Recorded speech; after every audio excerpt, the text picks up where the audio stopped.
আমি দেশে আসব, কোর্টে যাব, মামলা লড়ব। কাল আমাকে নিশ্চয়তা দিলে পরশুই আমি দেশে ফিরব, এমনটাই জানিয়েছেন সাকিব আল হাসান।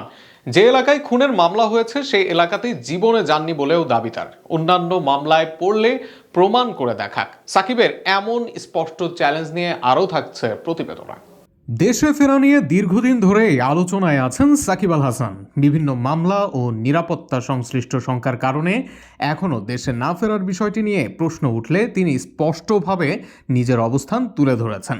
তার ভাষায়, বর্তমান পরিস্থিতিতে দেশে ফিরে খুব বেশি কিছু করার সুযোগ দেখছেন না।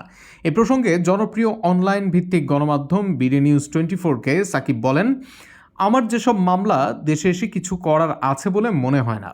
হ্যাঁ, দুদকের মামলায় জামিন নিতে পারি, কিন্তু দুদকের এই রকম মামলা তো দেশে হাজার হাজার মানুষের আছে এবং তারা দেশে খুব ভালোভাবেই ঘুরে বেড়াচ্ছে, ব্যবসা করছে, সবই করছে। তবে এখন আর দেশের ওপর ভরসা পান না তিনি। তাকেও গ্রেফতার করা হতেই পারে বলে দাবি তার। সাকিব বলেন, এখন তো আর কোনো কিছু অস্বাভাবিক মনে হয় না, যদিও আমি আশাবাদী যে এইরকম কোনো কিছুই করা হবে না যতক্ষণ না আমার দোষ প্রমাণিত হচ্ছে। সমস্যা হওয়ার কথা নয়, কিন্তু অনেক কিছুই আমি ভাবতাম একরকম হচ্ছে আরেক রকম, কিছুই তাই বলা যায় না। তবে সব শঙ্কার মাঝেও সাকিবের হুঙ্কার, দেশে ফিরতে চান তিনি, লড়তে চান মামলা, প্রমাণ করতে চান নিজেকে নির্দোষ। সাকিব বলেন, আমি ফিরবো, আশা করি তাড়াতাড়ি ফিরতে পারবো। আমি দেশে ফিরবো, কোর্টে যাব, মামলা লড়বো, কোনো সমস্যা নেই, কিন্তু আমার নিরাপত্তা তো দিতে হবে, এতটুকু তো আশা করতেই পারি। আমি বলছি না যে নিরাপত্তা মানে আমার জন্য রাস্তা বন্ধ করে দিতে হবে বা পুলিশের 4টা গাড়ি সামনে থাকবে, ওই রকম তো চাচ্ছি না।